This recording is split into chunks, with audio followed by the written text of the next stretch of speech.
Draklan Vordel had been to over 90 worlds, dissecting the biochemistry of species both magnificent and mundane. He was the foremost expert in xeno-metabolic systems in the Euryxian collective, a scientist so decorated that his peers joked his research was a galactic currency unto itself. And yet, as he floated through the sterile corridors of the collective's grand orbital laboratory, he couldn't help but feel a glimmer of unease about his latest subject, Homo sapiens. Draklan had heard the tales. Humans were a Category Beta 4 anomaly, officially classified as biologically atypical, which was the polite way of saying they were just plain weird. They thrived on their oxygen-rich world of Earth, a planetary stew of radiation, atmospheric volatility, and predatory ecosystems that would drive most sapient beings to immediate extinction. When the Euryxian exploratory fleets made first contact, it was expected that humanity would follow the pattern of other primitive species impressed, overwhelmed, and eager to comply with the technologically superior visitors. But humans did not. They bargained, bartered, and ate their way through negotiations, sometimes literally. The stories of their bizarre cuisine had reached even the furthest sectors of Euryxian space. Draklan's mission was to understand the human digestive system. For years, no one had dared take a close look, largely because the preliminary reports were incomprehensible. Early scans suggested that humans could metabolize substances that would kill most advanced species outright. Foods with corrosive acidity, dangerous levels of capsaicin, and even toxic compounds were all enjoyed by humans with apparent delight. Rumors swirled about fermented liquids they drank to alter their neural functions voluntarily, and the way they seemed to treat mealtimes as social competitions. Now Draklan stood before his first live human specimen in the observation chamber, David Mason, a volunteer who had arrived aboard the Euryxian research vessel 2 days ago. Mason appeared relaxed, even cheerful, as he waved through the glass. He wore a plain shirt emblazoned with an emblem of an extinct Earth predator, something humans called a dinosaur, and sat with one leg crossed over the other. "Ready when you are," Doc Mason's voice came through the speakers, heavily accented but clear. Draklan sighed and turned to his assistant, Largan. The smaller Euryxian handed over the nutrient analyzer, a sleek device with a shimmering interface. "Let us begin with a standard dietary analysis," Draklan said. "Human David, list your most recent meal." Mason tapped his chin thoughtfully. "Sure. Breakfast today was a bacon and egg sandwich with hot sauce, a side of hash browns, and coffee. Lunch was tacos. Dinner? I think it was sushi, some chocolate cake, and a beer. Oh, and snacks throughout the day, chips, jerky, you know the drill." Draklan froze. He turned to Largan, whose antennae drooped in confusion. "Translate that," Draklan ordered. "It does not translate fully," Largan admitted, his voice quivering. "There are many unidentified terms." Draklan took a steadying breath.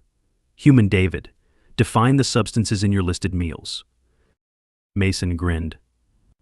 "Oh right, let's see. Bacon is cured pork. Eggs are, well, eggs from chickens. Hot sauce is a spicy liquid made from peppers, vinegar, and some other stuff. Hash browns are shredded fried potatoes. Coffee's a brewed drink made from roasted beans.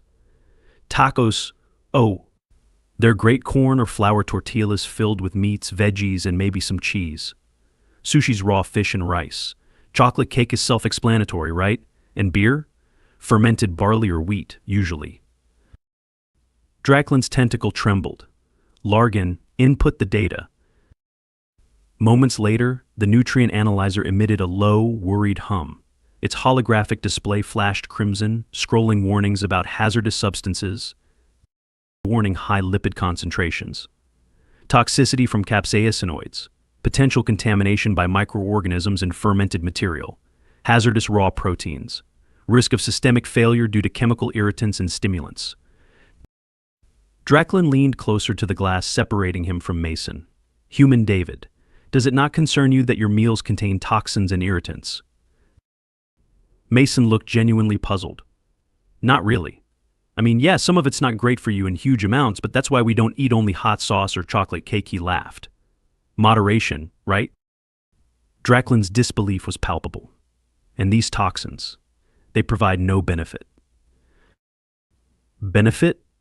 Oh, totally. Capsaicin, the spicy stuff, makes you sweat and clears your sinuses. Coffee wakes you up. Beer helps you relax. And chocolate. Well, it makes life worth living, honestly.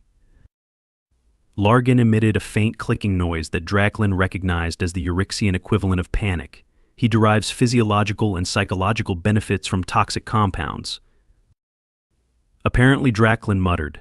He turned back to Mason. Human David, would you be willing to demonstrate the preparation and consumption of a typical human meal? Mason's eyes lit up. Oh, I've been waiting for this. You've got a kitchen or something. Minutes later, the laboratory's culinary station was transformed into what Mason cheerfully referred to as a cooking show. He worked with a mix of Earth-supplied ingredients and alien equivalents, substituting where necessary. His chosen dish? A classic cheeseburger. Draklan and Largan watched in fascination as Mason handled raw meat, seasoned it with spices the analyzer labeled mildly carcinogenic, and placed it on a hot surface to sizzle. The scent was overwhelming, smoky, rich, and oddly compelling. As Mason assembled the final product, meat, cheese, lettuce, tomato, and condiments on a bun, Draklan scanned the components. The analyzer registered another wave of warnings: excessive cholesterol, potential allergenic compounds, and high levels of acrylamide from the cooking process. When Mason bit into the burger with audible satisfaction, Draklan recoiled. You willingly consume this? Willingly. I love it, Mason said, his mouth full. It's not just food, it's happiness between two buns. Draklan made a note in his recorder. Subject exhibits no immediate signs of distress following ingestion of chemically hazardous substances. Observation will continue. As the meal continued, Draklan began to realize that studying human metabolism would be more than a scientific endeavor. It would be a test of his own understanding of what was possible. Mason finished his burger and smiled. So, Doc, what's next? You want to see dessert? Draklan shuddered. Perhaps. After I process this data. Draklan spent the next 48 Euryxian standard hours poring over the data from Human David's dietary habits. What began as simple curiosity had turned into an obsessive dive into the seemingly chaotic nature of human consumption. The nutrient analyzer, an advanced piece of Euryxian technology that had effortlessly decoded the metabolisms of countless species, struggled to make sense of what it called nutritional contradictions. The report's highlights were grim: substances consumed in quantities that would cause severe reactions or death in most known species, with humans showing not only tolerance but apparent enjoyment. The chemical diversity alone was baffling. How could a species survive on a diet that included fried carbohydrates, acidic fruit juices, high-sodium processed meats, and fermented fungal liquids all in a single day? Draklan was pondering this question when Mason strolled into the lab unannounced, holding what looked like a steaming cup of something dark and aromatic. Morning, Doc, Mason said cheerfully. He held up the cup. Brought you something to try. It's coffee. Thought you might want to experience it firsthand. Draklan recoiled slightly. I would sooner ingest industrial degreasers. Do you understand what your beverage contains? Caffeine is a neurotoxin in most species. Mason shrugged. Yeah, but for us it's liquid motivation. Besides, it smells amazing, right? Draklan couldn't deny the enticing aroma, though his scientific instincts warned him to maintain a professional distance. Your casual approach to potentially harmful substances remains perplexing. However, I would like to conduct further controlled studies on the effects of your diet. Are you willing to participate? Sure thing. What's the plan? Mason asked, taking another leisurely sip of his coffee. Draklan gestured toward a gleaming chamber outfitted with observation tools. We will begin by isolating specific components of your meals. I wish to analyze your reaction to each, starting with a relatively simple substance, capsaicin. Mason grinned.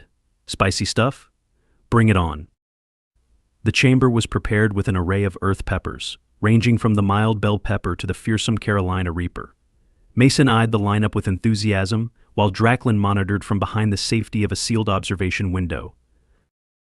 Human David, Draklan began. Capsaicin is a chemical irritant that induces pain responses in most sapient beings.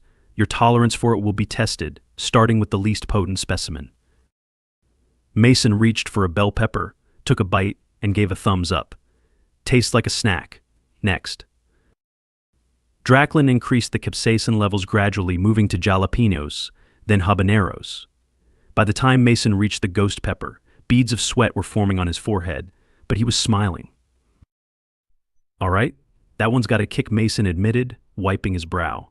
"But it's nothing a cold drink wouldn't fix." Draklan's antennae twitched with astonishment. "You experience physical discomfort, yet you continue. Why?" "Because it's fun," Mason said, laughing. "It's like a challenge, you know. Plus the burn is kind of addictive."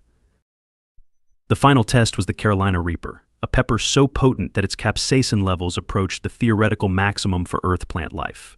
Mason hesitated, then popped a small piece into his mouth. His face turned bright red, and he coughed violently, but he managed to swallow. "Woo," Mason gasped, reaching for a glass of milk the researchers had provided. "That one's no joke." Draklan stared in disbelief. "You voluntarily endured an experience that caused acute pain and discomfort. How can this be considered logical?" Mason grinned through watery eyes. "It's not always about logic, Doc. Sometimes it's about living a little." Draklan turned to Largan, who appeared on the verge of fainting. "Record the subject's explanation. It appears humans derive satisfaction from overcoming adversity, even self-inflicted adversity. This has profound implications for their behavioral psychology." After the pepper experiment, Draklan decided to explore fermented substances. He presented Mason with a selection of earth beverages, including beer, wine, and a mysterious concoction Mason called whiskey. Fermentation involves the cultivation of microorganisms to produce ethanol, a known toxin, Draklan explained. Yet you consume these beverages for recreational purposes. "Exactly," Mason said, pouring a small glass of whiskey. "It helps you relax, unwind after a long day. Plus, it's a social thing, people bond over drinks."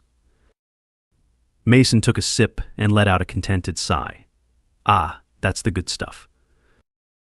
Draklan analyzed the beverage and recoiled as the scanner reported severe warnings: ethanol toxicity, potential liver damage, and impaired neural function. "And you willingly alter your mental state with this?" Draklan asked. "Sure do," Mason replied. "It's not like we're chugging it all day. Well, most of us aren't. Moderation, Doc, that's the key." Draklan found himself both horrified and intrigued. Humans seem to treat their own biological limits as suggestions rather than rules, pushing boundaries in ways no other species dared. The final experiment involved something Mason referred to as junk food. Draklan presented him with a tray of brightly colored, highly processed snacks, chips, candy bars, and a can of neon green soda. Mason's eyes lit up. "Oh man, this takes me back. Can't beat the classics." As Mason crunched on chips and sipped the soda, Draklan marveled at the audacity of human cuisine. The snacks were loaded with artificial colors, preservatives, and flavor enhancers. Yet Mason seemed to relish every bite. "You ingest synthetic compounds with no nutritional value purely for enjoyment?" Draklan asked, incredulous. "Exactly," Mason said. "Life's too short to eat boring food." Draklan's notes were becoming increasingly fragmented.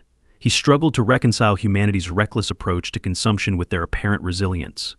What kind of evolutionary process could produce a species so willing and able to thrive on such chaos? As Mason finished his last chip, he leaned back with a satisfied sigh. "You know, Doc, I think you're starting to get it. Food isn't just fuel for us. It's culture, comfort, adventure, and sometimes just a bit of fun." Draklan stared at him, his mind racing with questions and hypotheses. For the first time in his long career, he found himself utterly baffled. And deep down, he wondered if he might ever muster the courage to try a bite of what humans called pizza. Draklan's initial findings on human metabolism had sparked a frenzy among the Euryxian scientific community. Reports of human David's experiments with toxic, fermented, and synthetic substances had spread across the orbital lab, and now the research center buzzed with murmurs of disbelief and intrigue. The Euryxian High Council had even sent an urgent communique, demanding a formal presentation of Draklan's findings. Before that presentation, however, Draklan decided to probe deeper into the human ability to digest and process what other species would consider biological hazards. This time, he aimed to study extreme human adaptability under real-time conditions, and he had just the experiment in mind. Human David Draklan said, calling Mason into the lab once again. I have devised a new test. It involves exposing you to a selection of substances we have encountered on other worlds, many of which are universally toxic to most known species. Mason raised an eyebrow. You're asking me to eat alien food. Precisely, Draklan replied. We will start with trace quantities to ensure your safety, but based on your previous reactions, I hypothesize that you may tolerate substances beyond even your planet's notorious dietary diversity. Mason rubbed his hands together. All right, Doc, let's see what you've got. Draklan led Mason to a containment area where several trays of brightly colored, oddly textured items sat under sterilized glass domes. Each item had been carefully prepared by Euryxian culinary replicators and sourced from various planets within the collective's jurisdiction. This, Draklan began, pointing to a green, jelly-like cube, is a staple food from the planet Cyrolus. It is composed of complex polysaccharides that most species find indigestible and mildly toxic. It also emits trace amounts of phosphine gas. Mason inspected the cube, poking it experimentally with a finger. Looks like lime jello. What's it taste like? Unknown, Draklan admitted. No human has ever consumed it.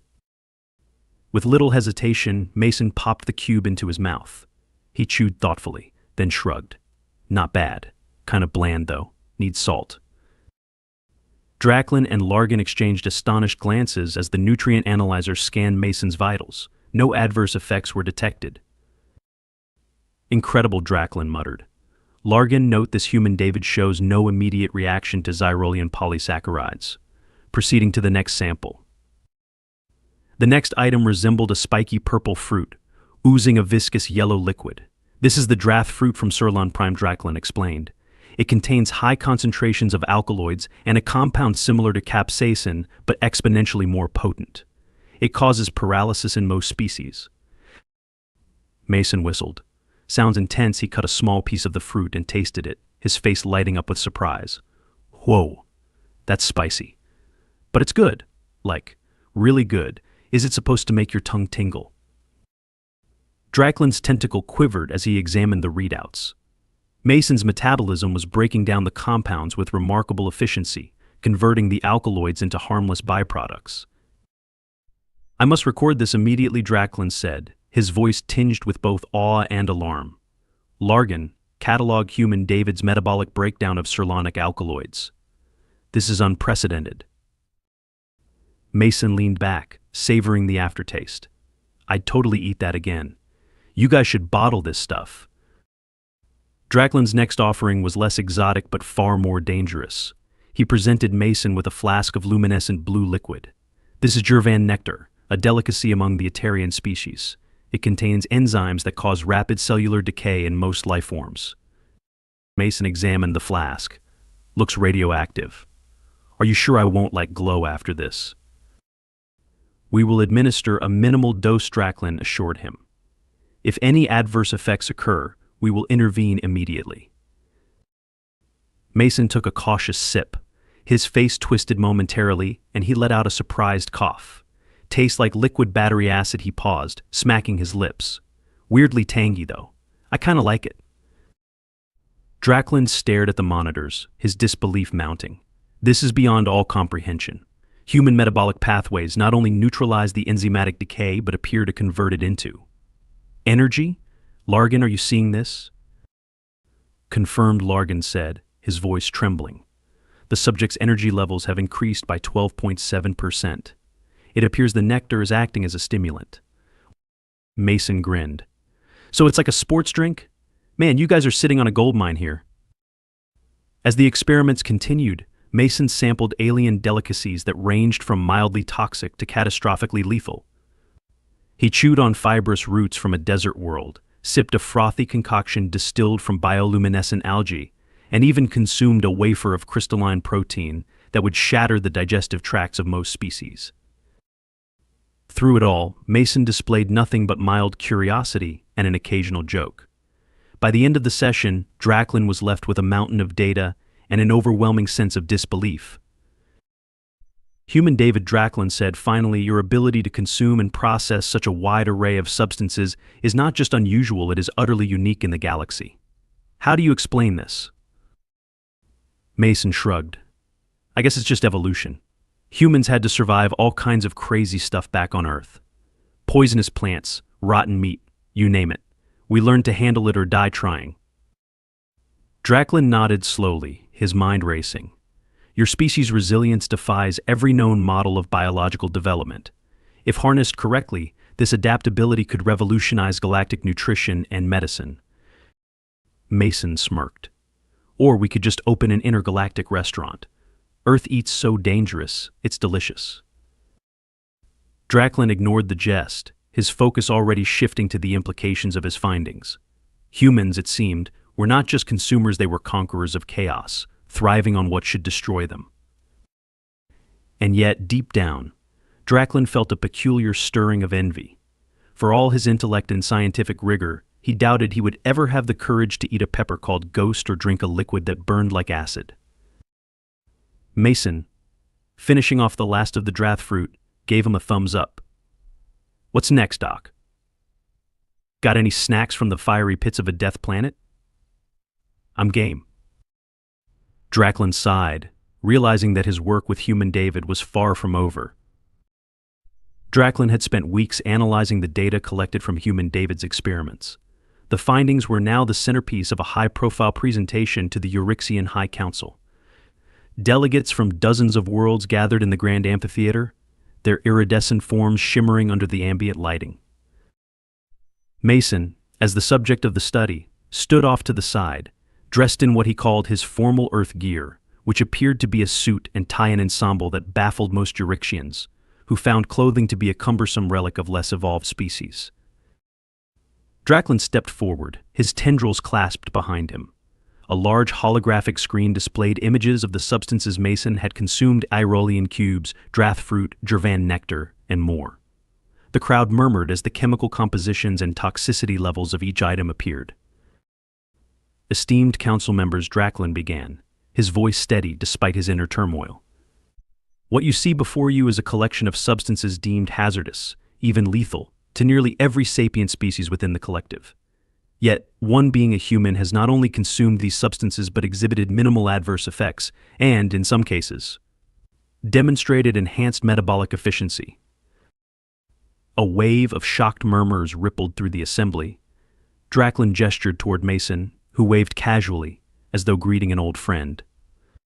This is human David Mason, Draklan continued. His physiology represents an evolutionary enigma. Humans, unlike any species we have encountered, possess a digestive system that adapts to and neutralizes compounds that should, by all accounts, cause systemic failure. Furthermore, they appear to derive psychological and physiological benefits from substances categorized as harmful. Draklan paused, allowing the weight of his words to sink in. The screen displayed detailed graphs of Mason's metabolic pathways, showcasing the rapid neutralization of toxins and conversion into usable energy. Consider the implications, Draklan said, his voice rising.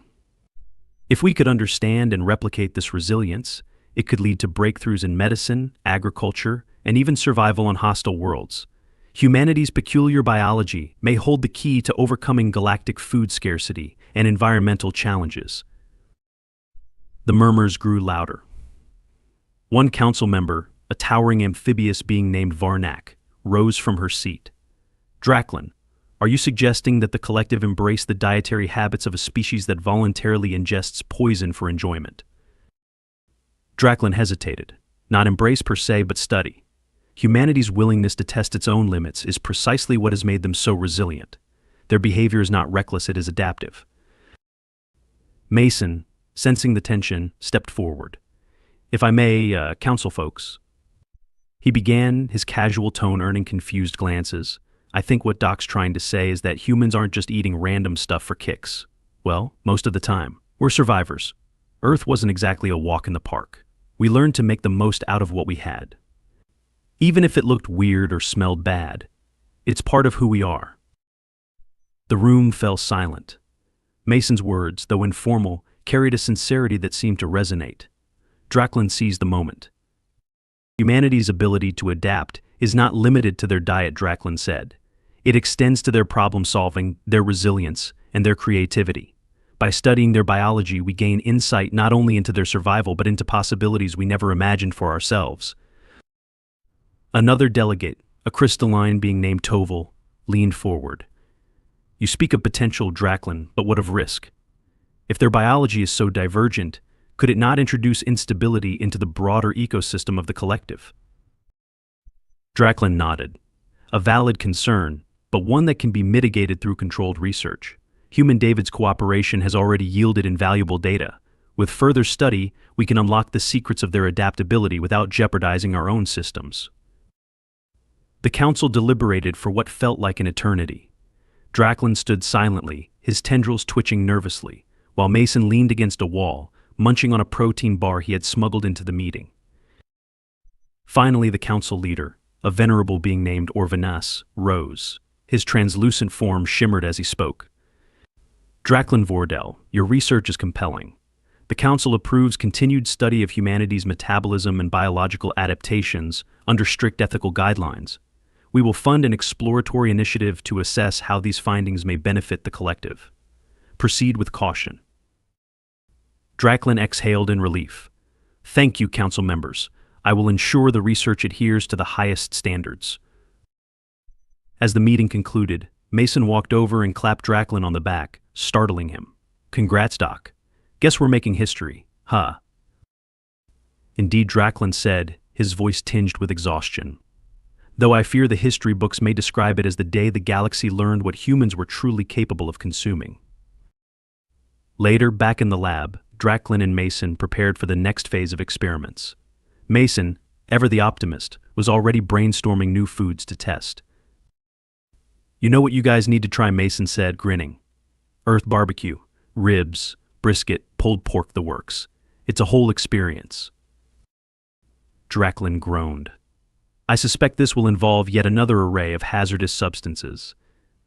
Probably, Mason admitted. But trust me, it'll be worth it.